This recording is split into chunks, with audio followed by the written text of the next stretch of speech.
Yes, like if you want to stop and pause and then pick it up again, he'll bring it back. Cool. No, so that's what I'm trying to say. Oh, no? We're kind of away. Oh man, my nervousness just went up like 100-fold. I thought we were gonna be able to like cut things out. Oh no! Pants. All right, let's do this. Let's do this on one take only. All right.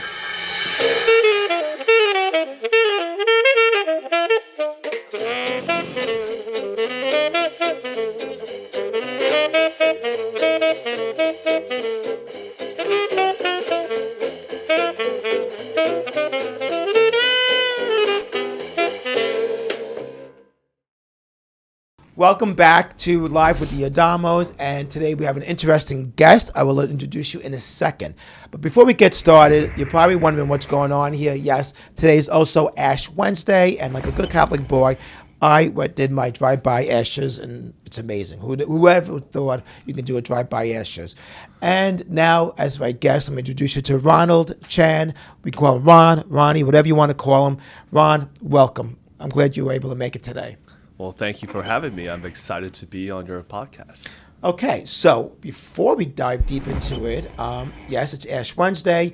You're a Chinese descent. It is the lunar year. Happy New Year to you. Why, thank you. It's the year of the horse. Well, we spoke briefly in the kitchen before we Yes. got started. So, no, I'm not the horse. I'm a rabbit. Yes. Year of the rabbit, but it's the year of the horse. Yes. And from what I've been reading, it's a good year for a rabbit. Brings you right to the top, good energy, business-wise, wealth, health, all the good stuff. So I'm kind of looking forward to a good lunar year. Am I saying that right? Yes, correct. Okay. You're going to have a fantastic year. So you're one of the three that I remember is going to have a fantastic year. You're going to have great benefactors, and you're going to have success in all these aspects of your life.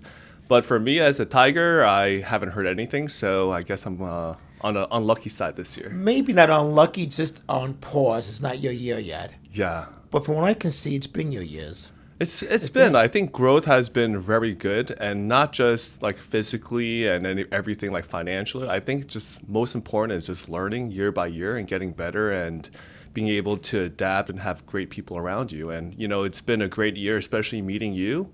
And, you know, I'm so excited to see what 2026 will be like. Same here. So let's dive deep into this. So All right. first of all, I was forced to meet you. Forced. Wow. Well, that's it's a mild word. It's Yeah. just our good friend Wendy said you Of have to course, meet yeah. you have to meet Ron. You have to meet Ron. You're a Long Island boy.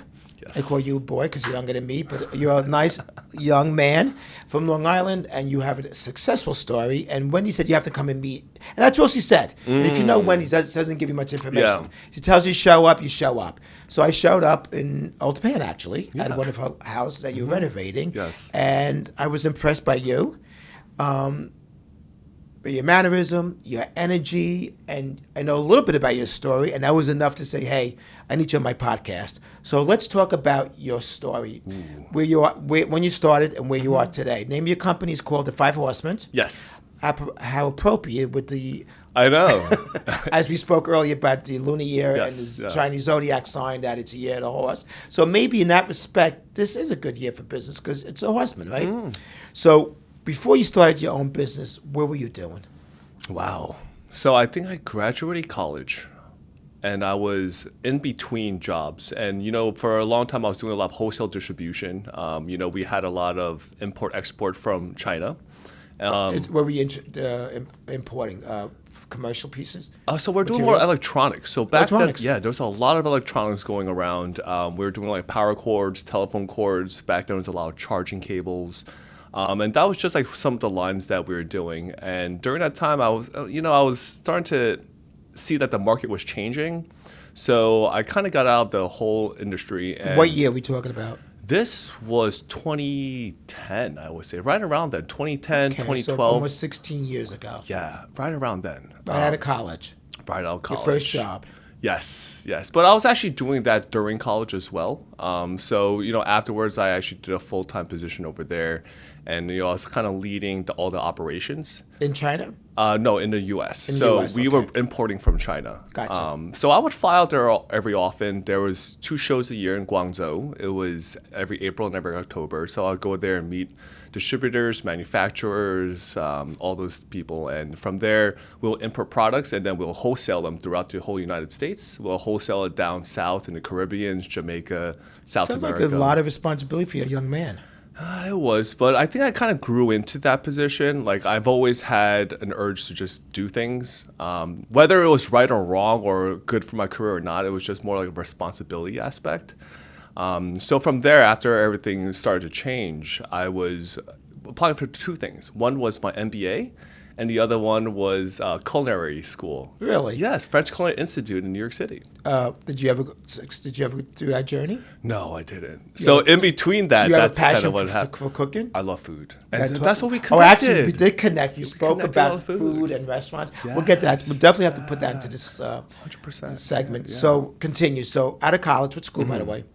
SUNY Albany. Very nice. Did you have fun?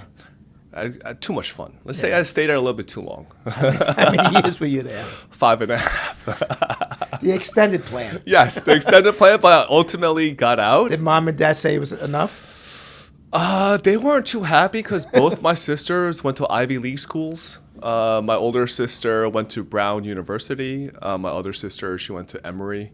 My sister ended up going to get her PhD at UCLA. Me, So you're the radical. I am. I'm the middle child. Let's put it that way. Same here. One to there we another. go. All right. So I know I interrupted you. So Yeah. mom and dad said it was time to finish college, wrap it up. Yes. You got yourself a job while you were in college. And you Yes. continued, and you actually, it sounds like you had a great travel experience as well. Yeah, I definitely traveled a lot. I spent a lot of time in Asia. I wish I actually did more after college. So a lot of the people I knew in college, they actually went to other countries and taught English, and they had great experiences. For me, I didn't because I guess I was in college for too long. I'm like, hey, It's time to grow up. time to be mature and man up. So, after college, I was doing a lot of wholesale distribution still. And then I'm like, hey, let me shift gears somewhere. So one of us going to MBA route, which I actually did not know why I wanted to get my MBA. I just thought that was the next step. I get what you're saying. You just Right. felt that it's not even an option. Just got to graduate from college with a Yes. business associate, I guess. Yes. And next step is just the way we're brought up. Yeah. And it's also a cultural thing, It if I'm not is. mistaken. It is. It's definitely. I grew up with Tiger parents, so we Same kind of here. went through that. My parents were immigrants, and I didn't even think college was an option. I just thought high school, and then I had to go to college. I didn't think it was an option. This is the way I was brought up, and Yeah. I'm sure you same. Yes, everything was when I was young. My parents had me play the piano, violin. I played the clarinet. I did taekwondo. They wouldn't let me play football or ice hockey. Everything that would damage my hands for Gotcha. piano was off limits. And we also went to like a gifted school in Long Island when I was younger. So by the time I was in 8th grade, I finished physics. I finished pre-calculus. So it was more like an accelerated program. I see. So do you still continued with those instruments? Not anymore. But if can you pick one up today and just take off where you left off? I still do. So Okay. when we're at Wendy's place, sometimes I play with our daughters, and I'll help them try to learn how to play piano. A little bit Nice. here and there. Wendy can sing. Oh, I know. Yes, I've got a heard voice. her. Yeah, Okay. she had a great one. Yes. But let's make this about you today. Okay. All right. So now you're this traveling salesman for back and forth to China. And what was the turning point that you said, "Hey, this is enough. I want to go on my own"? And you actually did it like a 180, where you went from selling telephone wires or whatever to actually construction, right? Yeah. So would that happen overnight? And actually, it kind of did. And Really? I'll tell you, because afterwards I wasn't really happy, and I was trying to find some sort of purpose after college. And, everyone's kind of lost about what they're going to do. And life just seems so grand, as in, like, how are we going to progress in the next 20, 30 years of life? Like, no one has a direction. So for me, I kind of took a little bit of time off. I was actually in Vegas with my friends. We're at a pool party. And he was Well, like, one second. How much time did you take off? this was about like 6 months. Okay, it wasn't years. Go No, ahead. it wasn't. Okay, It was okay. about 6 months, and he was like, "Hey, we're at a pool party." He's like, "Hey, I have a position opening as a project manager at a development company. Interested?" Like, yeah, sure. We're all having a good time. I'm like, sure. Let me give it a shot. Like, we'll see. What do you got to lose at that point? Yeah, exactly. And my friend actually was in construction at that point. He's been working in construction for a few years. So I knew what he was doing, but I never really got involved, right? So when he told me, I was like, yeah, sure, why not? So went on an interview, and one thing led to another. And I realized that they hired me later on because I spoke Chinese. And during that point of time... Thank you, Mom and Dad. Yeah. I actually went to Chinese school when I was younger. They forced me to go every week Sunday at 8 a.m. Looking back now, you understand what they were grooming you for? Yeah. Now looking back as an adult, like I understand. But as a child, all I wanted to do was play. You're radical, rebellion. I get it. Yeah. You want to have fun. Exactly. So being at the right place at the right time landed you into a commercial position. Mm-hmm. So at this point, you're not independent yet. So how many years you at this position? I was there for about 5 years. 5 years? Yes. In 5 years, what's your takeaway? Wow. Like, I pretty much saw a lot of parts of the industry. So in this position, it was something where they made me wear a lot of hats. So at first, it was a project manager. And after my first project, we did a 17-unit project out in Clinton Hill in Brooklyn. So after that, they gave me one project. Then they saw what I did. I learned a lot because they didn't tell me anything. They just threw me on this project and said, hey, figure it out. And why was speaking Chinese important at that point? Was your clientele more cultural in Chinese? They needed a representative? Is that what it is? Pretty much. So it wasn't that. It was more like the development company was Israeli, but they started to hire Chinese contractors. And there was this language barrier, right? And for me, I just spoke Mandarin and I was able to connect. Like, we were all Asian, right? They were actually from Fuzhou, but for us, we could speak a common language, which was Mandarin, and I was able to communicate and kind of make things happen. So they started with that, and after my first project, they had me do everything else, which was part of the acquisition team. So as they were going through properties that they liked, they would show it to me. I would help them with the acquisition. I would just kind of do rough numbers with them. They did most of the calculation, but they started to teach me about it. And then I would help them with design and planning. So I would run the architecture team. I'd also run the MEP team and the structural engineer team. And then from there, we got plan approvals. Then I'll select the contractors that I wanted to work with. I'll be in charge of the build out, the full build. And then, I'll hand it off to the broker after it. What were your biggest challenges? I think it was just figuring it out and learning. Because in the beginning, I just saw it as a job. So I didn't really put a lot of effort into it. And then after a year, I'm like, hey, I really need to kind of do something and have a purpose of why I'm here. And as I started to see all these other parts move together, I was like, yeah, it clicked. And then I'm like, okay. And I start to actually read the drawings and then learning about all of that and codes and DOB stuff. It seems like you didn't have anyone actually showing you or mentoring you. They just threw you in there and the hats you're wearing and figure it out. Is that pretty much what happened? Pretty much. And so that was hard. Like you had to rise to the occasion and just become independent. Yeah. And that's in your personality. It came out. Yeah. Again, it was all that grooming as a child. And you probably got to a point where, hey, I had fun in college, extended my lifetime in college and so forth in Vegas. But you must have fell in love with what you're doing. That your maturity and responsibility just came out, and you just like kind of like a takeover type of position you had. Just do or die, I guess, right? I would say, exactly what you're saying. I think things just started to make sense, and I kind of learned. And because the thing is, I saw so many parts of the industry. The thing is, like, when you work at a large company, they kind of keep you in a section, and you're like, you're only doing this. You're like a cog, right? You only do this part. Someone else does this part. But for me, they made me wear a lot of different hats, and I never complained about it. I was like, cool, right? I was there to just learn. Yeah, I was there to just learn. Thirst for knowledge. Yeah. Our stories align much more the more I speak with you than we realize. Oh. I fresh out of college. I didn't know what I wanted to do. I went to school for marketing, and I'm trying to get a job in the city, and the pay was crazy back in the 80s, and it was like not even worth it. Mm-hmm. And I think it was like $18,000 a salary they were offering. And I'm like, I'm going to go to city, work for $18,000. So my brother's like, hey, let's open up a real estate company. I'm like, real estate? What do I know about real estate? Mm-hmm. And I really wasn't a people person. At least I didn't think that I was. And I'm like, you know what? I have nothing to lose. I'm out of college. I'm still living at home. If I don't like it, if it doesn't work, I'm young enough to figure it out.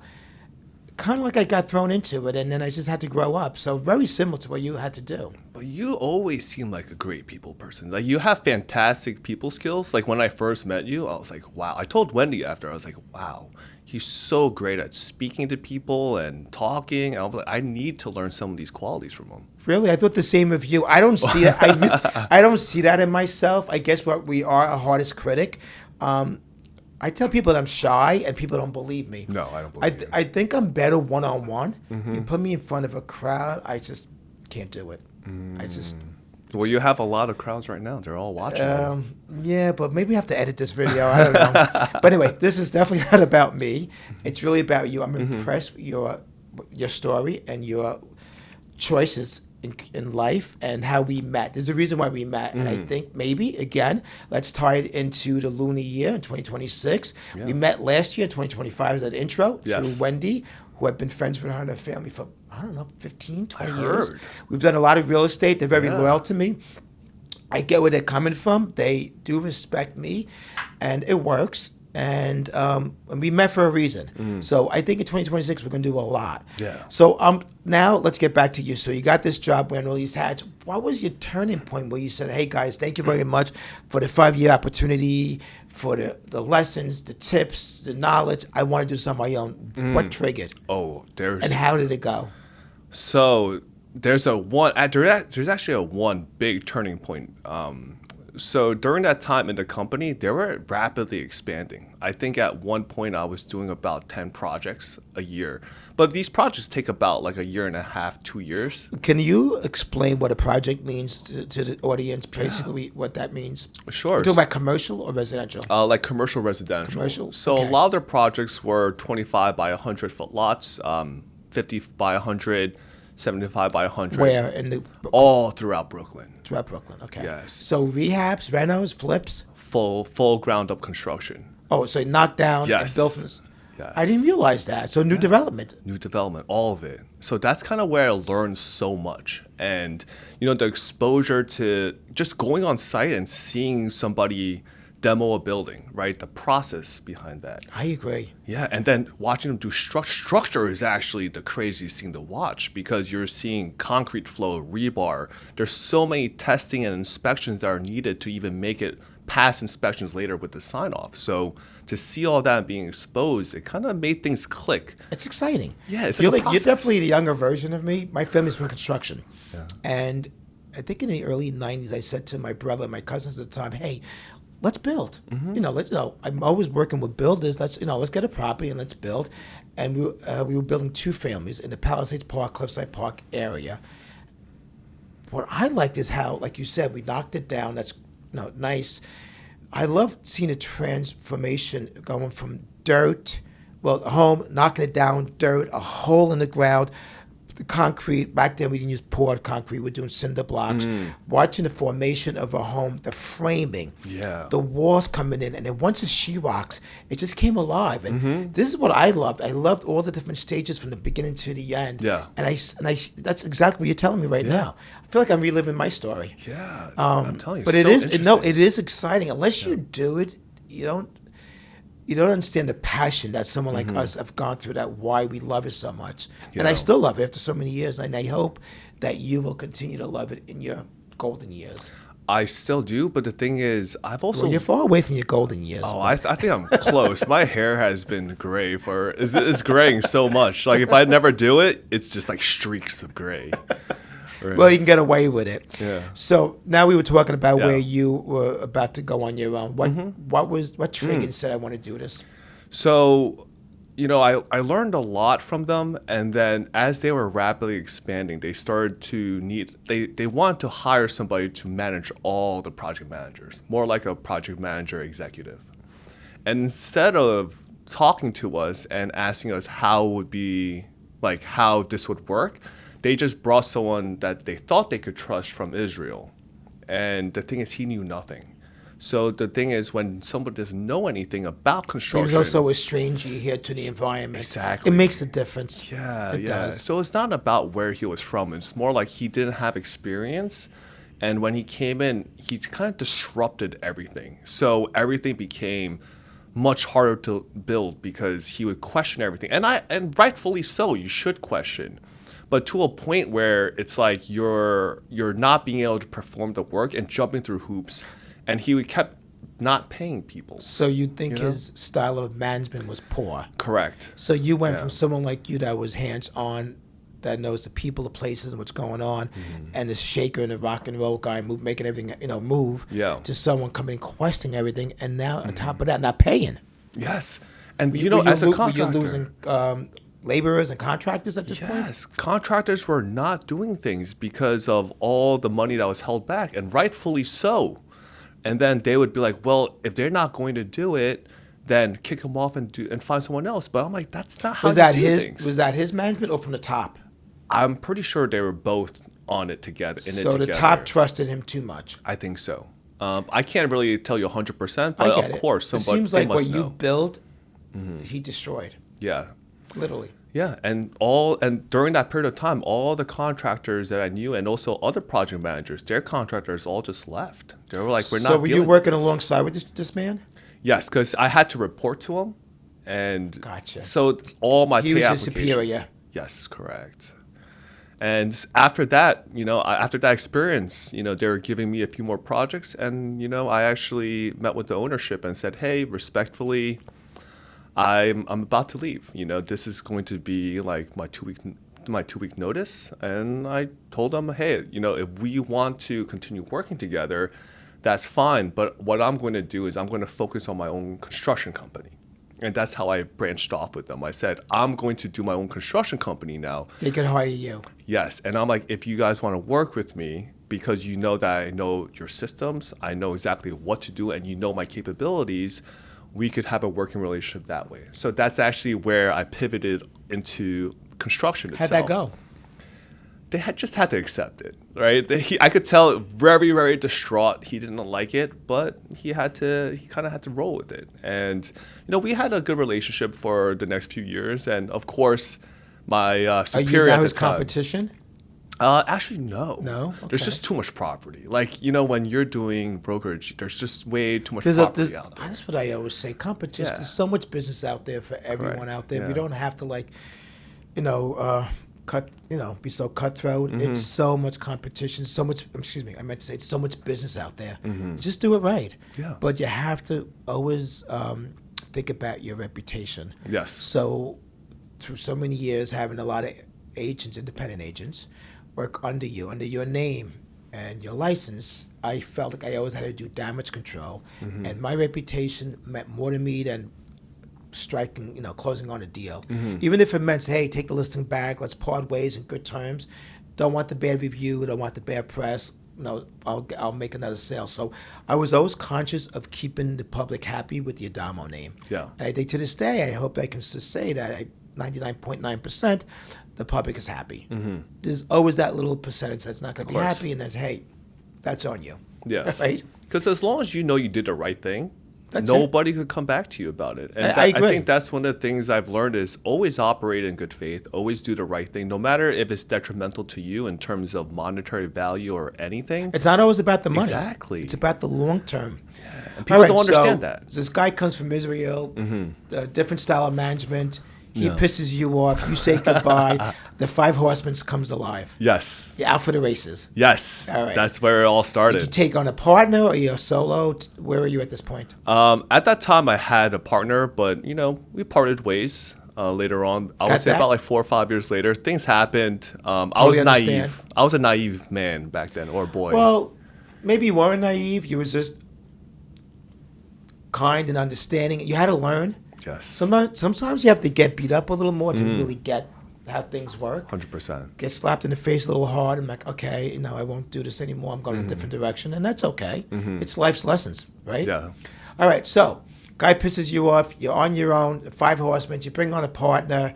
5 years, goodbye partner, and you're now solo. And your business is growing. Yes. Tell me the growth of your business. Wow. So, after we left... Well, after I left, we were actually getting projects from my old company, and we're doing a lot. Can I interrupt a second? Yeah. At the point that you started the Five Horsemen. You mind telling me how old were you? Wow. How old am I now? Approximately. I was about like 25, 24. Okay, About, so yeah. at the age of 24, 25, Yeah. you're on your own. Yes. You've traveled a lot of the continent, experienced the sales and trade shows and all of that. You jump into a business you never heard of, commercial, flipping, real estate, development. You wear many hats. Then you go on your own at the age of 25. You've done more up to the age of 25 than people I've known in their 40s and 50s. Because you know why? You're not afraid. You have a drive in you. You were driven. You can do this better. You can do it differently. You can do it on your own. You're a driven man.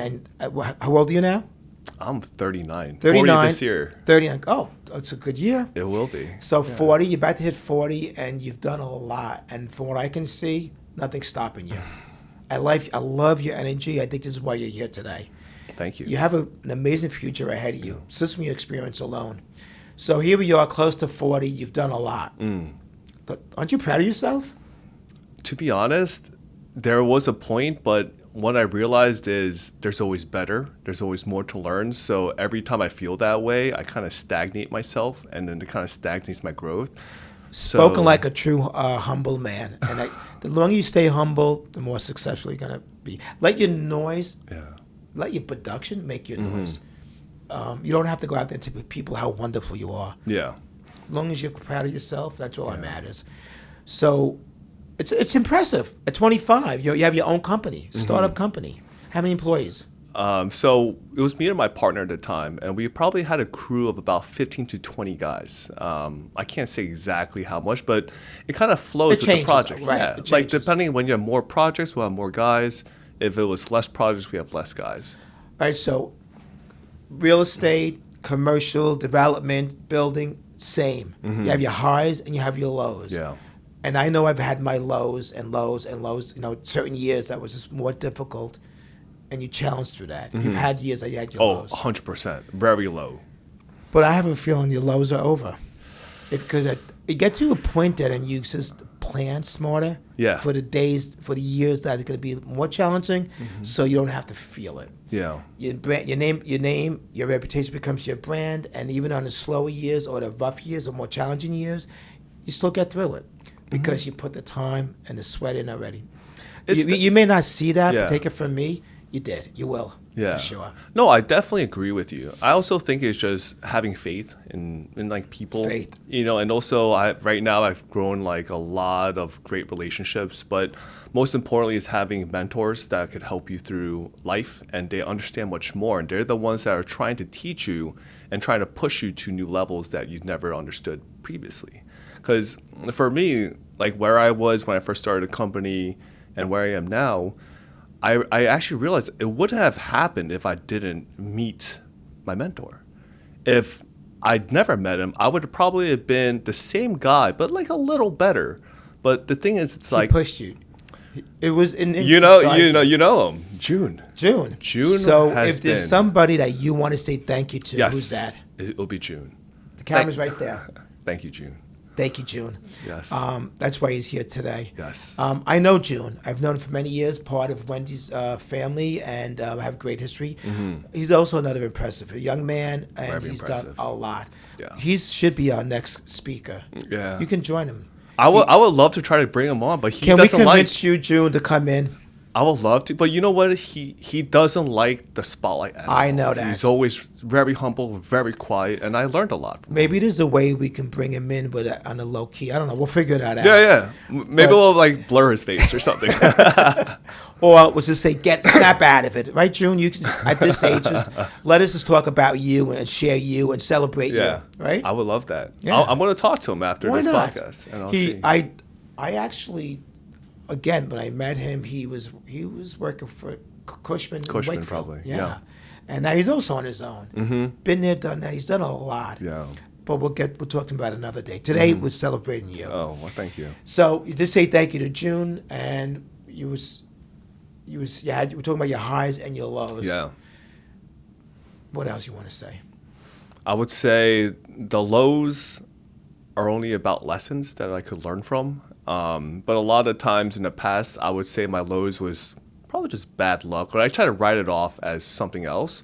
But nowadays, when I look back at it, there are always lessons to be learned through anything. And even when something is good, there's always things to be absolutely. learned. Yeah, so that's kind of like where it changed my perspective. And, it's not about lows or highs or making money or not making money.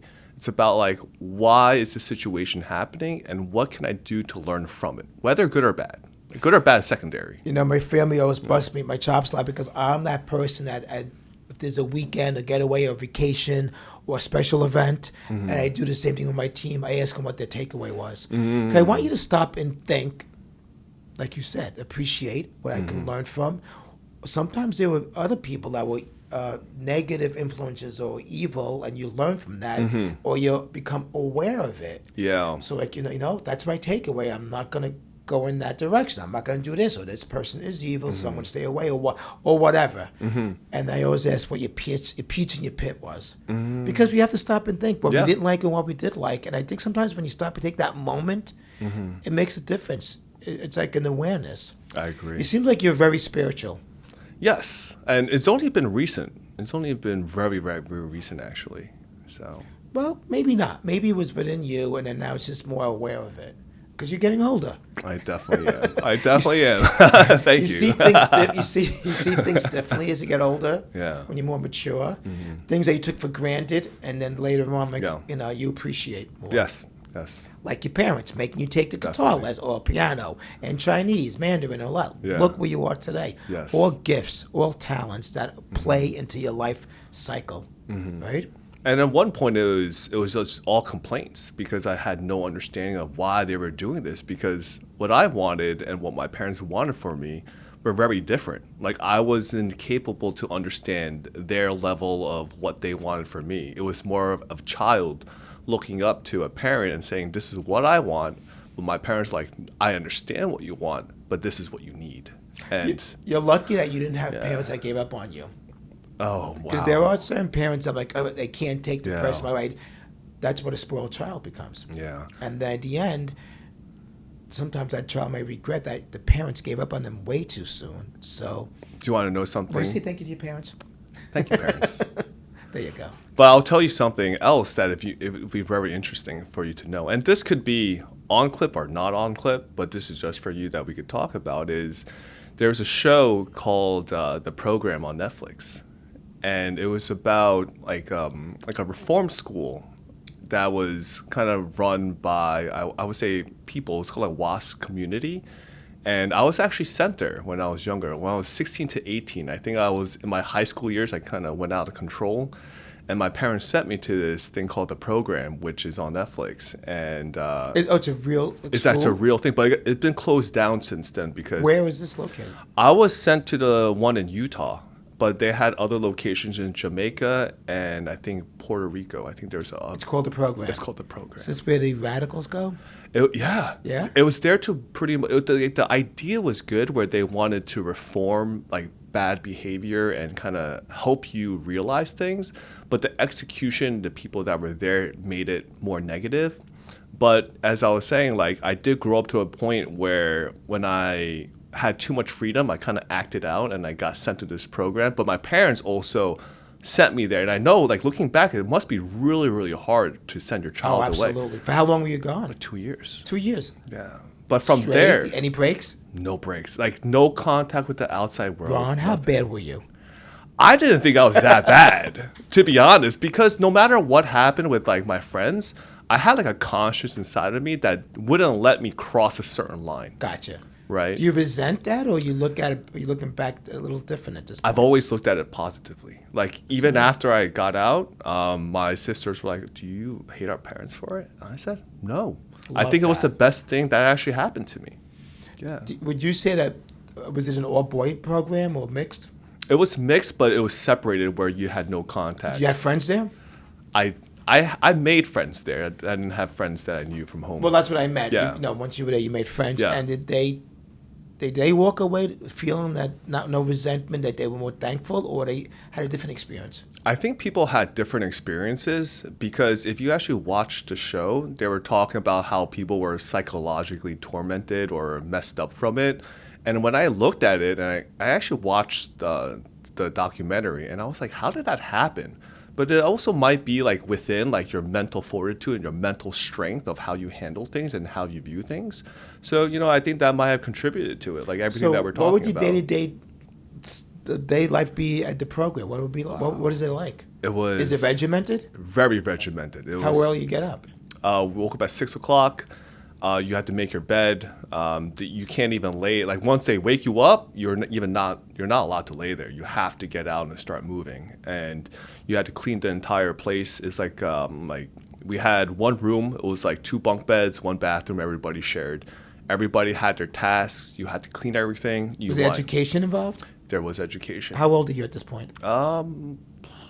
Like 15, 16. So 15, 16. Yeah, 15, 16. You'd be like your freshman in high school, sophomore year. Yeah, I was actually like my sophomore. No, I was junior year. Junior. So my junior, senior year, I was actually in this program. And were they preparing you for college, like at the normal high school would at that point? Is it similar to like a very similar school education? Yeah, it was very similar. It was more about self-learning. So for me, I was very easy to self-learn. Meditation? No meditation, just school. Yeah. So you get up early. It's like kind of being like in the army. Yes, exactly like an army. Getting up early. You have drills.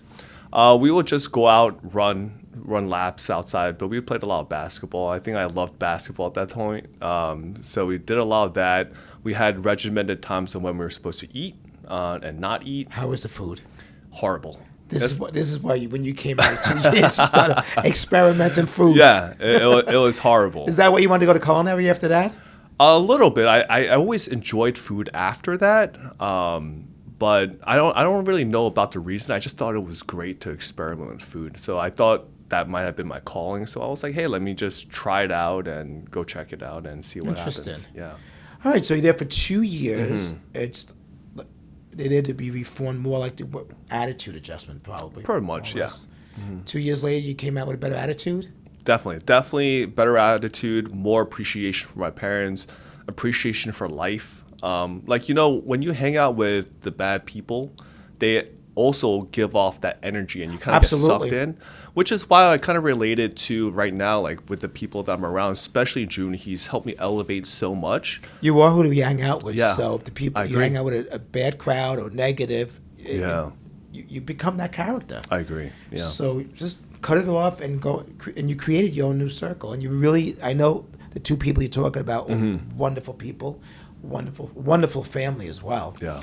So they prepare you for college, and that's when you decided to go to SUNY Albany. Yes. Albany. Yeah.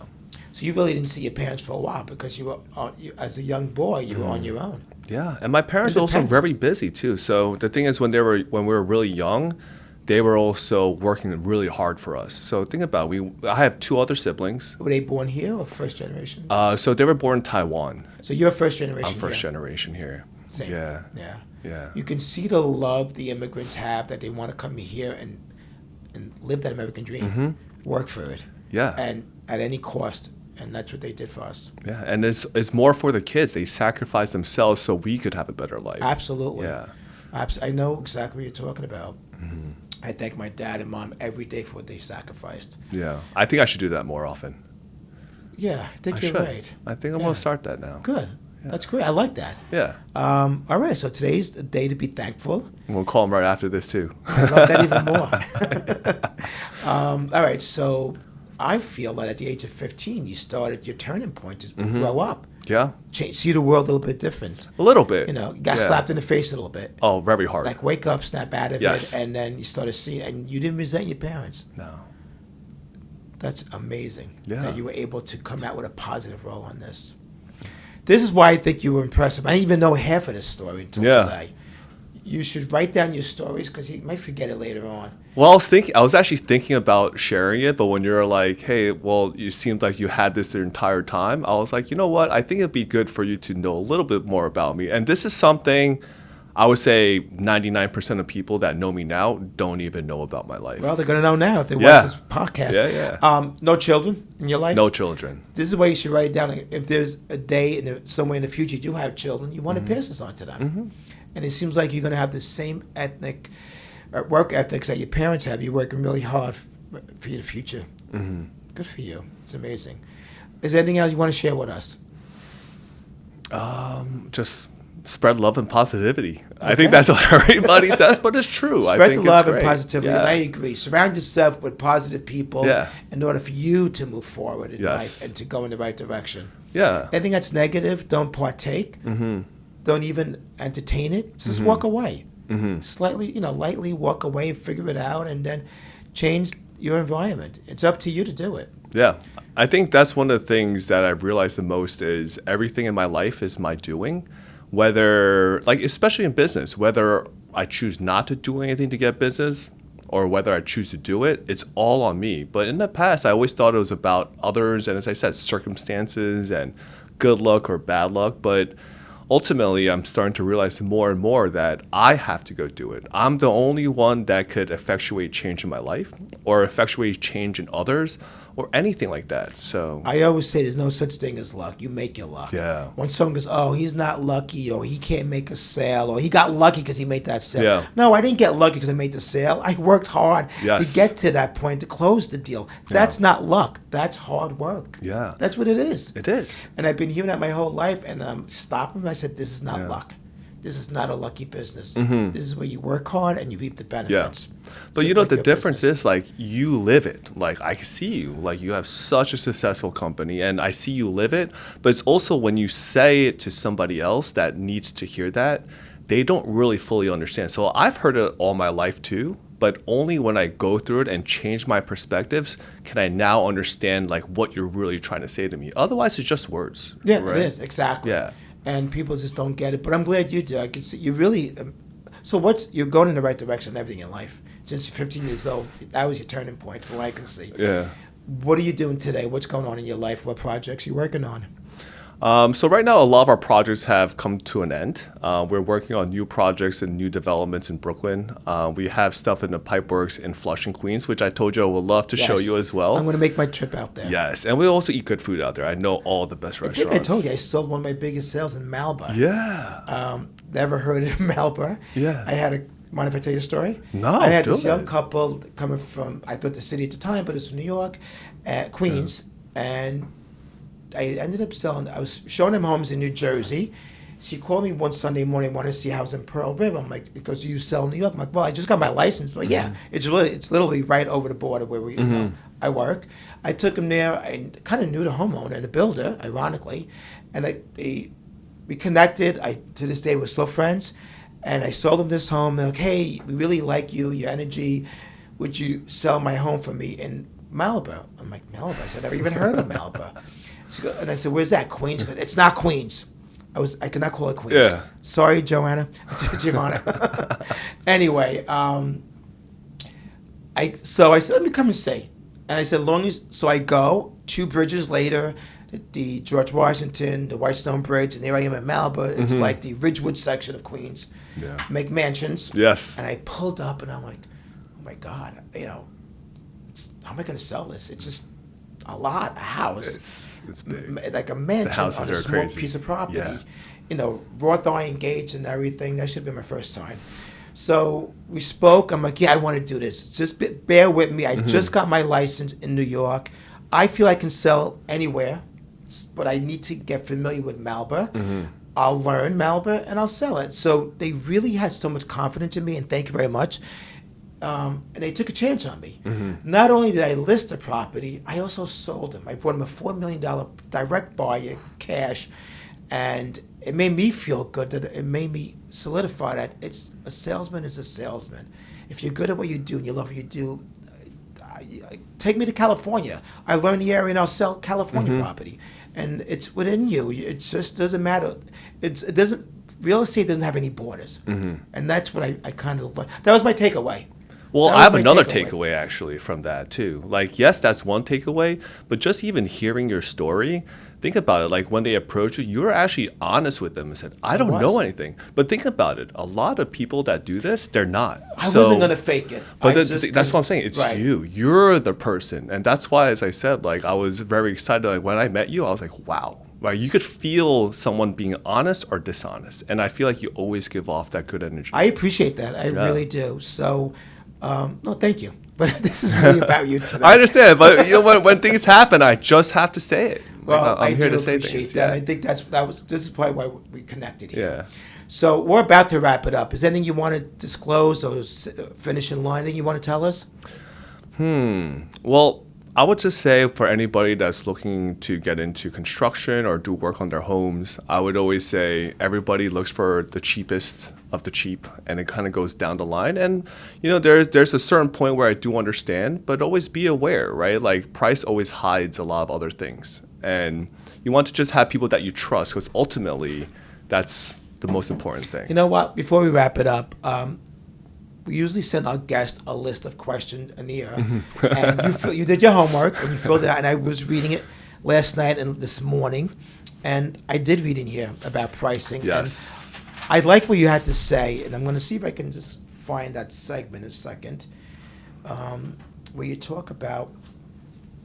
One thing you mentioned that really stood out to me was that people in construction often go with the lowest price. Yes. Why is that such a dangerous mindset? Real quick. Oh, okay. Okay. It's dangerous because there's just so many hidden costs, and a lot of people, when they undercut, it's not even about knowing that they can complete at that price. You're just going to be hit with all these bills later. And just real quick, I always look at like a construction project like a marriage, right? Once you get into it and you start, to stop halfway and get someone else, you're going to spend astronomically more. So just do the So homework true. and do it right the first time. Why does the lowest bid usually end up costing someone long term? Quality, like later on, a year later, things will fall apart. Lawsuits happen. They drag on a 6 months project into like 2 years. This Like is you're going so to lose true. so many things. So, from your experience, what separates a quality builder from someone who's just trying to win a price? Someone's going to be very honest with you about what they can do for you. And, you know, if you talk to them about pricing, you know, they'll say, hey, we could work on certain things, but there's also a base price. And people that know their value won't go below that. I'm going to, again, relate it, your story, but with real estate. Many times when I'm being interviewed for market analysis or to market their home, I often tell a homeowner when that some are honest and say, well, we're interviewing other brokers. I'm like, fine, I understand that. And I always say, just keep this in mind. Do not choose the realtor that gives you the highest price. Because it doesn't mean that that's the right agent for you. We could talk about price all day long. Yeah. Let's put pricing aside. Let's talk about what I bring to the table, my experience, my marketing, what I'm going to do to get this sold for you, and how I'm going to do this. Correct. And then let's talk about a price that we can both get comfortable with. But do not choose the realtor that says, I'm going to get you $300,000 more than that person. Yeah, That's a red flag, and that's a mistake. I agree with you. Okay. There's one thing I want to do before we finally wrap it up, is that let's change the topics. Food. We both love food. Yes. You live in Long Island, but you're in the city pretty much all day, all week. I live in the city now. Top 3 restaurants, high-end restaurants you recommend High-end restaurants. for dinner, a special event, occasion. There's not to be only certain type of food. It could be whatever you like. We mentioned a few. Yeah. And I don't know any restaurants in the city until my daughter says that we're going here and I get to learn it. Tell me what you go to. So I would say if you want to, right now, my top Thai food restaurant is a place called Pranakan. And I think it's around University Place in around 14th Street. Best Thai food I've ever had. Best Thai. What about best Chinese? Authentic Chinese. Best Chinese. That's so hard. I would say if I had to pick one Chinese thing to eat these days, it would be hot pot. And I've been going to Hai Di Lao a lot in Flushing. And they're opening a place in Times Square, but I love hot pot. By the way, when I had that Malbo closing, Yeah. we drove into Queens for the closing. I was blown away at how much culture was in that one little area. It is. So I'm like, it's got to be really good food here, I'm thinking. Yeah. Yeah. And I'll take you to some more. I know so many in Flushing. And there's places that are still open since I was like 5 or 6. Okay, that's our next road trip. Definitely going to Maybe we happen. can get June to come with us on one Oh, day. he'll love Hai Di Lao. He loves Hai Di Lao. All right, and what about Italian? Italian. Oh, man. it might be a little bit odd, but I love Vincent's Clam Bar. I don't know it. It's actually Casual? It's out in Long Island though. It's kind of Okay. far, but they just have this like red pasta spicy sauce that I love, and I love spicy food. And their spicy tomato sauce it's so good. Steak. Steak lately. Steakhouse. Lately, I've been liking Maestro's. Maestro's on I think 6th Ave and 50. How's the pricing? It's actually very fair. Good. There's other steakhouses that are much more expensive, but I felt like Maestro had a really strong fillet. Good. Yeah. All right. So this is probably one out of all of my podcast guests. It's been probably one of my most spiritual one, which I like that. Change it up a little. And here we have a young man, did a lot in his life, spiritual, was guiding the right direction. He could have gone to the left. He went right. And look where he is today. And still at the age of almost 40, big year to celebrate. Loves what he does, which is important today, and loves food. And you're going to keep everything positive moving forward. And I love that. So this is why he's here today. And I appreciate it. Thank you so much for being one of my guests. And I hope you return either with June or you come back again. And maybe you come back at the end of the year and we could see how the 2026 ended up for you. Yeah, I would love to be back, and I appreciate you having me. And I think we'll definitely be hanging out much more this year. I see. We'll talk about other podcasts, and I'll also try to bring June around. Good. Last question. Yes.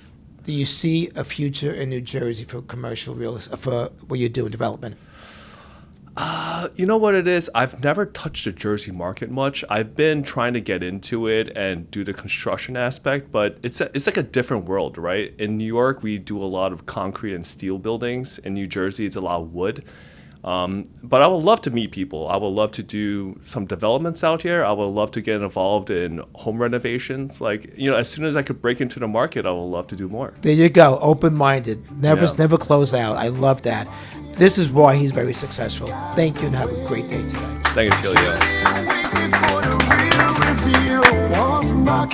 Market, that's the deal.